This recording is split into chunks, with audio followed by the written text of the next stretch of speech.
শুভ সকাল। আজ 5ই আশ্বিন 1431, ইংরাজির 22শে September 2024। 22শে September 1791 ইংল্যান্ডের নিউইংটন বার্ডসে জন্মগ্রহণ করেন রসায়নবিদ পদার্থবিজ্ঞানী মাইকেল ফ্যারাডে। তার বাবা জেমস ছিলেন একজন কামার। তিনি প্রধানত তড়িৎচুম্বক শক্তির মধ্যেকার সম্পর্ক নির্ণয় এবং তড়িৎ শক্তি থেকে যান্ত্রিক শক্তির মধ্যেকার সম্পর্ক নির্ণয় করেছিলেন। অভিনেতা, পরিচালক, নাট্য ব্যক্তিত্ব ও অভিভাবক দ্বিজেন বন্দ্যোপাধ্যায়ের জন্মগ্রহণ করেন 22শে সেপ্টেম্বর 1949। দ্বিজেন বন্দ্যোপাধ্যায় বললেই কতকগুলো মঞ্চ নাটক চোখের সামনে ভেসে ওঠে, যেমন দানসাগর, ঘোড়া, অমিতাক্ষর, সমাবর্তন, কুমার সম্ভব, নীলাম নীলাম, গালিলেওর জীবন, দশচক্র, সাদা ঘোড়া, মুষ্টিযোগ, নাগরিক, আরও অনেক। শিখ ধর্মের প্রবর্তক ও প্রথম গুরু নানক। বহু স্থানে ভ্রমণ করে তিনি মানুষের মধ্যে ঈশ্বরের মতবাদ প্রচার করেন।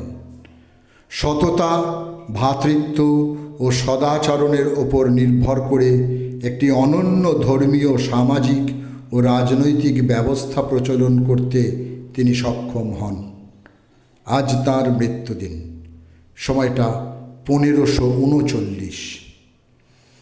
22শে সেপ্টেম্বর 1891 প্রয়াত হন ঊনবিংশ শতাব্দীর একজন বাঙালি লেখক তারকনাথ গঙ্গোপাধ্যায়। বঙ্কিমচন্দ্র চট্টোপাধ্যায় বাংলা সাহিত্যে পদার্পণ করবার পর যে কয়েকজন লেখক তাঁর প্রভাব এড়িয়ে সাহিত্য সৃষ্টিতে সফল হয়েছিলেন, তারকনাথ গঙ্গোপাধ্যায় তাদের মধ্যে অন্যতম। গোয়েন্দা ব্যোমকেশ বক্সীর সৃষ্টিকর্তা শরদিন্দু বন্দ্যোপাধ্যায় 22শে সেপ্টেম্বর 1970 মহারাষ্ট্রের পুনেতে হৃদরোগে আক্রান্ত হয়ে প্রয়াত হন। তাঁর উল্লেখযোগ্য রচনাগুলি হল ব্যোমকেশ সমগ্র, ঝিন্দের বন্দি, তুঙ্গভদ্রার তীরে, দাদার কীর্তি, ভূমিকম্পের পটভূমি ইত্যাদি। বিপ্লবী রাশিয়া, ত্রয়ী, যাত্রী, রবীন্দ্রনাথের গান, কমিউনিজম ও ফ্যাসিবাদ, গান্ধী ফরাসি ভাষায়, tactics and strategy of revolution প্রভৃতি গ্রন্থের রচয়িতা জোড়াসাঁকো ঠাকুর পরিবারের ব্যতিক্রমী পুরুষ সৌমেন্দ্রনাথ ঠাকুর। আজ তাঁর মৃত্যুদিন। সময়টা 1974।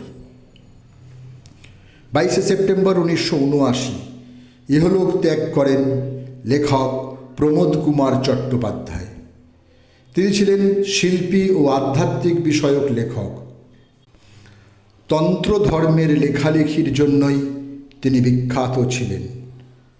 সুভাষচন্দ্র বসুর ঘনিষ্ঠ অনুগামী ও ফরওয়ার্ড ব্লকের অন্যতম কর্ণধার ছিলেন জ্যোতিষচন্দ্র জোয়ারদার। ছাত্রাবস্থাতেই বিপ্লবী হেমচন্দ্র ঘোষের সংস্পর্শে আসেন ও বেঙ্গল ভলেন্টিয়ার্সে যোগ দেন। অকৃতদার এই অগ্নিযুগের বিপ্লবী 22শে সেপ্টেম্বর 1983 কলকাতায় প্রয়াত হন। ফুসফুসের সংক্রমণের কারণে 22শে সেপ্টেম্বর 2011 নতুন দিল্লিতে পৃথিবীর মায়া ত্যাগ করেন প্রাক্তন ভারতীয় ক্রিকেটার ও ভারতীয় দলের অধিনায়ক মনসুর আলী খান পাতাউদি।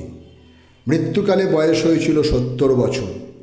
তিনি 1964 সালে অর্জুন পুরস্কার ও 1967 সালে পদ্মশ্রী পুরস্কার অর্জন করেন।